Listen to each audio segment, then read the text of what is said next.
can we say that this is then linked to the impacts of climate change? For the first time in over 3 centuries, our planet faces a difficult predicament, a disaster so serious that it has the potential to alter the course of history. NASA's top minds have sounded the alarm, warning of an event that could rival the greatest disasters of our time. But what is this alarming threat that soars on the horizon? Could it be a crash with an asteroid of explosive proportions? Join us as we delve deep into the worst disaster in 300 years that is about to happen in 2024. The mysteries of polar vortex. A polar vortex is like a giant circling ice-cold whirlpool in the sky, but it's not just limited to Earth's north and south poles. It happens on other planets too. There are 2 kinds of polar vortex, one high up in the stratosphere and another closer to the ground in the troposphere. Imagine the stratospheric polar vortex as a high-altitude storm of super-fast winds, usually found between 15 to 50 kilometers above the ground and mostly above the 50th parallel north or south. It's at its strongest during winter when the polar regions plunge into darkness, chilling rapidly. As the temperature difference between the poles and the rest of the world grows, fierce winds kick in, and the Coriolis effect, the Earth's spinning motion, gives it that whirling motion. On the other hand, the tropospheric polar vortex is a bit closer to home, happening in the lower part of the atmosphere. It's not as high-flying as its stratospheric sibling, but it still packs a punch. It has its own distinct size, structure, and seasonal patterns. Like its upper atmosphere counterpart, it plays a big role in shaping weather patterns, but it operates on a more day-to-day basis. These polar vortices aren't just cool scientific phenomena, they have a real impact on our weather, influencing everything from chilly snaps to massive storms. In spring, something exciting happens in the sky. The powerful swirling winds high up in the atmosphere, known as the stratospheric polar vortex, start to weaken and break apart. This happens because the long polar night, when the pole is in darkness, comes to an end. The stratosphere is a layer above where we live, and it has its kind of weather system, including this vortex, which is like a big spinning top of air. During winter, sometimes this spinning top suddenly warms up, causing the vortex to become less organized. This event, called sudden stratospheric warming, can shake things up in our weather down here on the ground. Moving down a bit lower, there's another vortex called the tropospheric polar vortex. This one is closer to us, starting from about 40 to 50 degrees north or south of the equator, and stretching from the ground up to about 10 to 15 kilometers high. Unlike its upper-level counterpart, this vortex hangs around all year. Both vortexes are most potent in winter when the poles are at their coldest. People have been noticing these phenomena for quite some time. Scientists described the tropospheric vortex way back in 1853, while the stratospheric one was discovered in 1952 with fancy weather balloons. But it's not just scientists who talk about these vortexes. This might have been mentioned in the news, especially during particularly chilly winters. For example, in 2013 to 2014, North America experienced a deep freeze, and the tropospheric vortex became a buzzword for explaining the bone-chilling temperatures. And more recently, in 2021, extreme cold in the central United States put the tropospheric vortex back in the spotlight. Experts pointed to climate change as a possible reason for its effects becoming more noticeable. Since August 2023, a really cold air mass has been getting stronger and stronger. This buildup is important because it could cause some big changes in how the air moves around in the sky, especially during winter. These changes could affect the weather we get in winter, especially in places like the United States, Canada, Northern Europe, and Russia. The Arctic drama. The polar jet stream is like a fast-moving river of air high up in the sky, wrapping around the Earth near the poles. Imagine it as a winding ribbon of air, acting as a protective barrier that holds back the polar vortex, which is a swirling mass of frigid air. Historically, this jet stream has played a vital role in keeping the polar vortex stable. But if the jet stream weakens significantly, it might fail to contain the polar vortex, causing it to collapse and release bitterly cold air into the northern hemisphere. This collapse would bring a surge of icy air, leading to an exceptionally cold winter. Understanding the polar vortex's consequences is essential for predicting and getting ready for the changes in the atmosphere that might happen in the upcoming months. The polar vortex is like a swirling, icy storm in the sky. It happens when a big blob of super cold air forms in the polar regions during winter. This chilly air creates a high-pressure zone, which starts the vortex spinning. This icy whirlwind isn't just random, it's influenced by lots of things happening in the atmosphere. One cool thing about the polar vortex is how it spins. It's not just twirling aimlessly, it's following a dance routine set by the Earth's spin.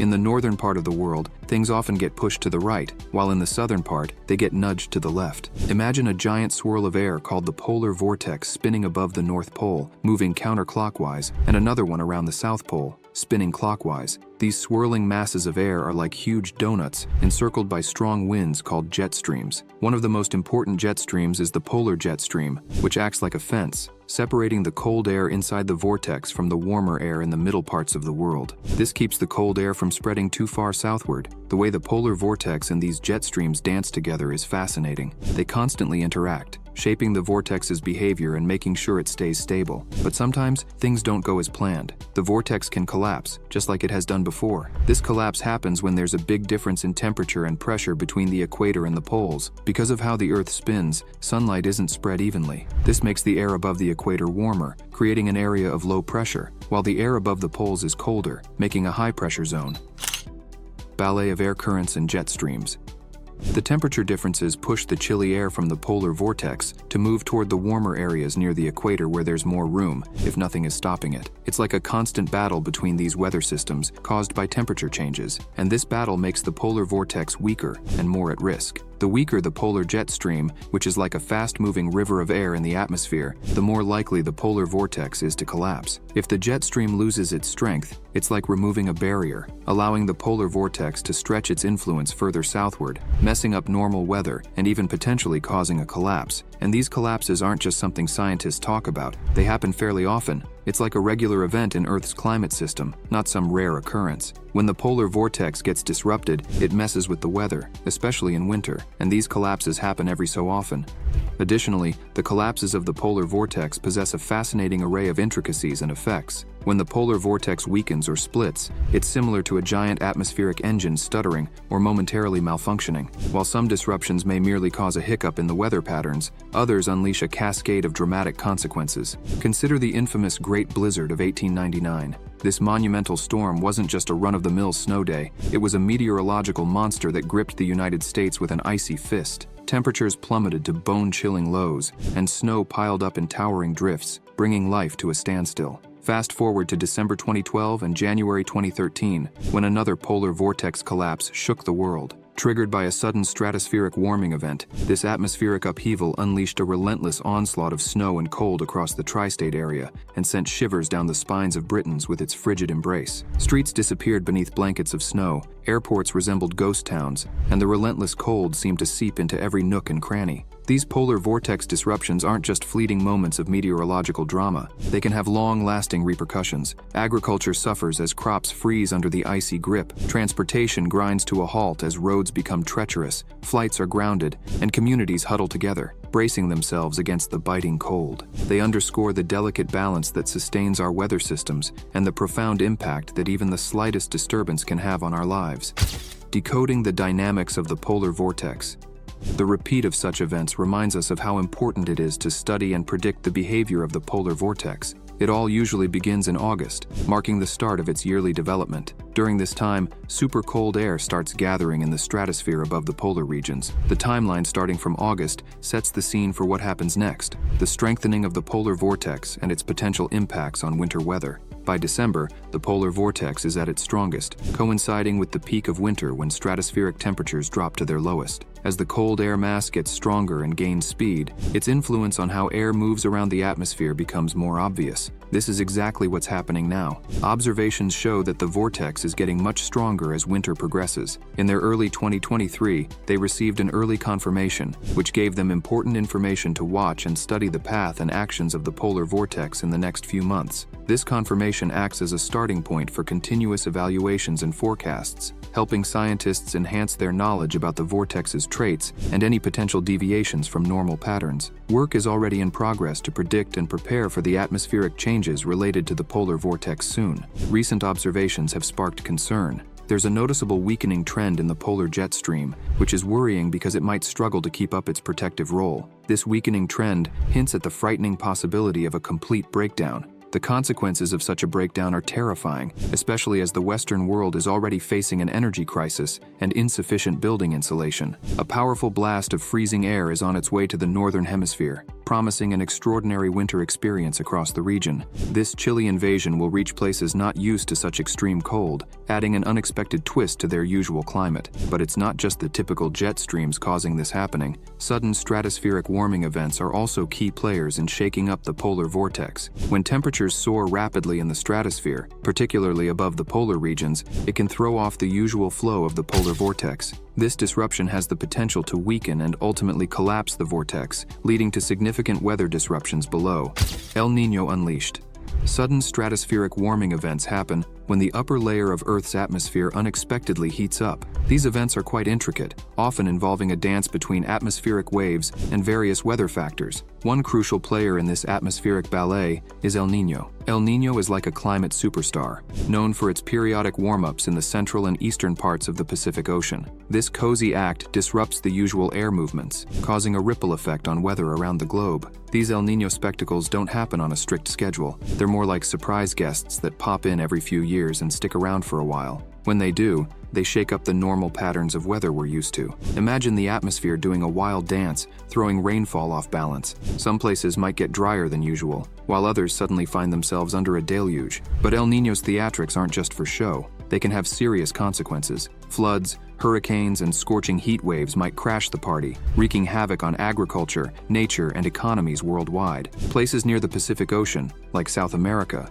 Southeast Asia, and Australia, feel the brunt of El Nino's antics the most. It's like they're sitting in the front row of this climate drama, getting hit with the biggest surprises and challenges. A fascinating connection exists between El Nino and the polar regions, the transfer of heat waves towards the poles. When El Nino strikes strongly, the sea surface becomes warmer than usual, setting off heat waves that journey towards the poles. These waves don't just stop at the surface, they push further up into the stratosphere, causing what is called sudden stratospheric warming events. This warming, sparked by the interaction of El Nino with the stratosphere, creates a vital link between the ocean and the atmosphere. The impact of strong El Nino events is extreme. They unleash more potent heat waves, which in turn heighten the chances of sudden stratospheric warming occurrences. Consequently, the polar vortex, a swirling mass of cold air around the poles, faces increased vulnerability to disturbances, potentially leading to its weakening or even collapse. Moreover, El Nino events don't just affect the polar vortex, they also shake up the jet stream. The intense heat waves triggered by El Nino throw the stratosphere above the poles into disarray, causing changes in both the strength and pattern of the jet stream.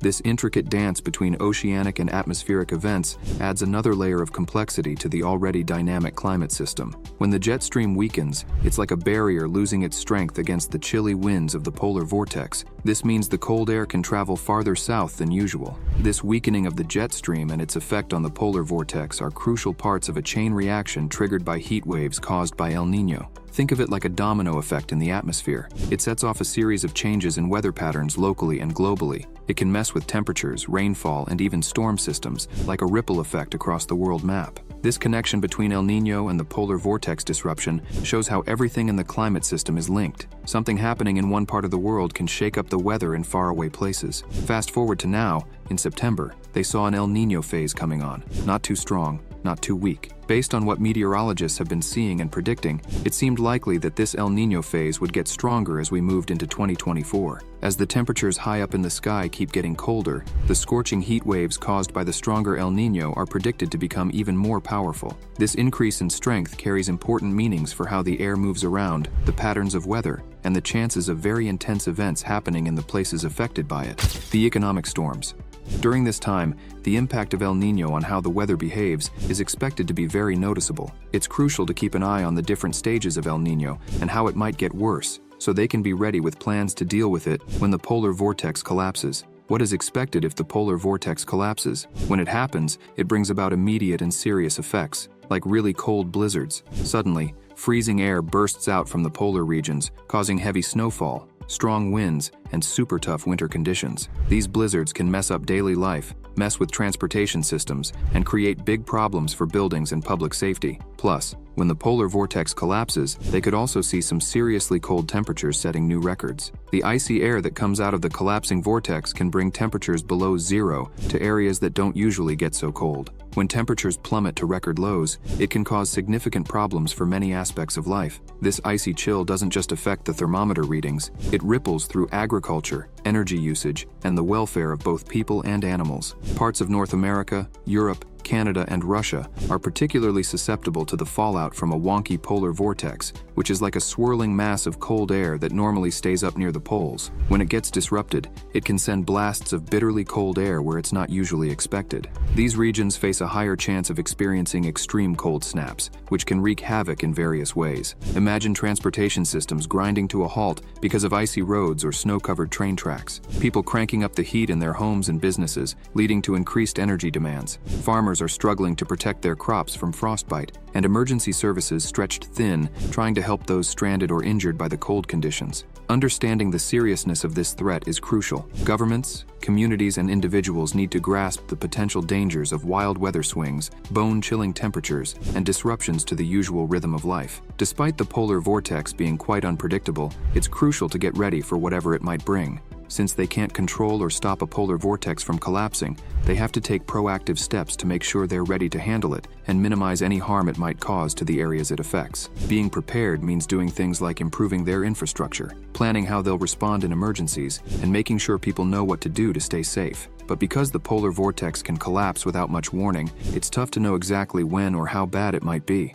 This uncertainty means they have to keep a close eye on things, do research, and be ready to change their plans quickly as the situation changes. Even though they can't predict everything about the polar vortex, knowing the risks helps them come up with plans to be ready for whatever might happen. It's a battle against the elements, with each icy gust threatening to steal away the promise of a bountiful harvest. In bustling cities, the streets become battlegrounds as transportation networks struggle to cope with the onslaught of snow and ice. Cars skid and slide, while trains chug along at a snail's pace, their tracks obscured by blankets of snow. Commuters huddle together, seeking refuge from the biting cold, while the city hums with the sound of emergency services rushing to aid those stranded or injured by the wintry onslaught. Meanwhile, homes and businesses become fortresses against the cold, with heating systems working overtime to stave off the frosty chill. Energy demand skyrockets as people crank up the heat, leading to a dance between supply and demand that strains the very infrastructure upon which modern life relies. In this icy tableau, even the animal kingdom isn't spared from nature's wrath. Wildlife scours for scarce food and shelter, while domesticated animals huddle together for warmth, their breath forming misty clouds in the frigid air. In the face of such extreme weather events, the importance of preparation and awareness cannot be overstated. Dealing with the tricky nature of the polar vortex can be tough, but getting ready ahead of time is super important.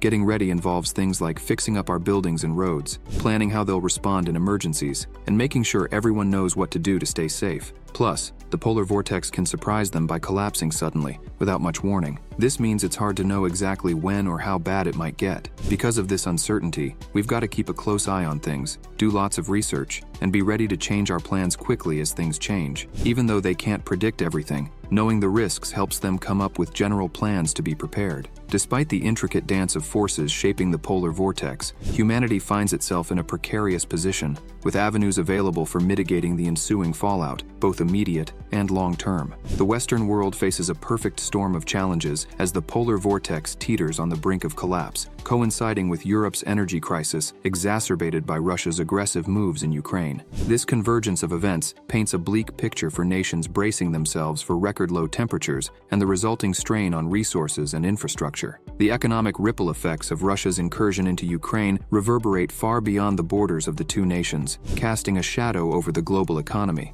Ukraine, once a promising beacon of progress, now grapples with a staggering decline in economic output, shedding between 30 to 35% of its GDP in the first year of the conflict alone. This seismic shift plunged an additional 7,100,000 individuals into the depths of poverty, undoing years of hard-won development gains. During the chaos, the agricultural sector, once the backbone of Ukraine's economy, now finds itself in disarray. Production lines falter, and export channels dwindle as the conflict disrupts the delicate balance of supply and demand, leaving farmers and consumers alike in the lurch. Now it's time for today's subscriber pick. NASA, the world's leading space agency, issued a chilling proclamation: the worst disaster in 300 years about to happen. This stern warning has left humanity standing on the precipice of its greatest challenge yet. At the forefront of this crisis was Dr. Elizabeth Hayes, a brilliant astrophysicist working tirelessly within NASA's ranks. As she pored over data from the far reaches of space, her findings painted a grim picture. A colossal asteroid, dubbed Ragnarok, is hurtling towards Earth at unprecedented pace and on a collision course of catastrophic proportions. The impact is projected to rival the devastation of the asteroid that wiped out the dinosaurs. With humanity's fate hanging in the balance, Dr. Hayes assembled a team of the world's foremost experts in a race against time. Their mission: to devise a plan to avert the impending apocalypse and ensure the survival of the human race. They launched a fleet of spacecraft armed with experimental technology designed to deflect the asteroid from its collision course. But as they neared Ragnarok, they encountered unforeseen obstacles that tested their resolve and pushed them to the brink of failure. Would they eventually succeed? Or are we on the brink of being wiped out from the face of the Earth? Let us know your thoughts in the comments below. Europe's looming energy crisis. The war in Ukraine has led more than 6 million people to leave their homes, causing a big problem because there aren't enough workers, and the country's economy is in bad shape. Nobody knows for sure when things will get better because the war keeps going on and on. In Russia, getting punished by the whole world with sanctions has hurt them a lot. Their economy has gone down, and they're having trouble with money. The factories are making fewer things overall, but they're making more stuff that's needed for the war. Russia is spending most of its money on the military, instead of things like hospitals and schools. This shows they're putting their resources into fighting. But the effects of the war aren't just staying in Ukraine and Russia, they're spreading everywhere. The war has made it even harder for people to afford things, making prices go way up. This is hitting the poorest people the hardest, and because of the fighting, it's getting tough to get enough food. Ukraine and Russia usually send out a lot of wheat and sunflower oil, but the war has messed that up. But most importantly, the conflict has caused energy prices to go up, affecting markets around the world. This happened because European countries started using less energy from Russia. At first, Europe was focused on recovering from the pandemic and making more efforts towards environmental goals. But when Russia invaded Ukraine, the European Union showed a strong sense of unity. They all agreed to punish Russia by imposing 11 rounds of sanctions. However, these sanctions don't just hurt Russia. Because Europe used to get most of its gas from Russia, putting sanctions on that sector caused a big problem for Western countries. Now they're facing an energy crisis. To deal with this, EU countries and the UK are trying different things. They're finding other places to get gas from, using less gas when they can, and trying to make more renewable energy. But it's not easy, and there are big economic problems ahead. In the harsh winter months, many people in Europe face a tough choice. Either they spend money on heating their homes, or they sacrifice meals to make ends meet. And unfortunately, the situation is poised to become even more dire. As Europe grapples with the far-reaching impacts of the conflict in Ukraine, it's becoming clear that simply tweaking energy market rules might not be sufficient in the short run. This ongoing problem is causing people to become unhappy and resist climate policies that they see as costing too much. This adds another layer of difficulty to the already complex geopolitical situation, showing why they need a strong and flexible approach to keeping energy supplies secure. No matter what, it's not about politics when people can't afford to keep their homes warm, especially when it's as cold as hell freezing over. But even during a polar vortex meltdown, there's a glimmer of hope. The tough times they've talked about don't usually last long. Although the initial effects can be tough, knowing that they won't stick around forever lets them see things in a more positive light, focusing on bouncing back and staying strong. Realizing that these tough times won't last forever is super important for making smart decisions. Even when things are really tough in the short run, it's important to remember that it won't be that way forever. Understanding this helps them figure out the best ways to deal with the challenges right now, while also getting ready for things to go back to normal eventually. The ability of affected regions to bounce back from tough situations should not be underestimated. These communities have a knack for recovering from short-term problems, putting in place measures to recover, and using what they've learned to be better prepared for future challenges. This resilience shows how important it is for communities to be able to adapt and work together to overcome the effects of a polar vortex collapse. However, they can't ignore the fact that a polar vortex collapse can have big impacts on the northern hemisphere. Looking back at history, events like the Great Blizzard of 1899 and those in 2012 to 2013 show them just how serious these collapses can be. They must understand what causes a collapse so they can be ready for it. Right now, there's concern because the polar jet stream is weakening, which could mean a collapse is coming soon. This could have serious consequences, so it's important to pay attention to what's happening and be prepared for whatever comes next.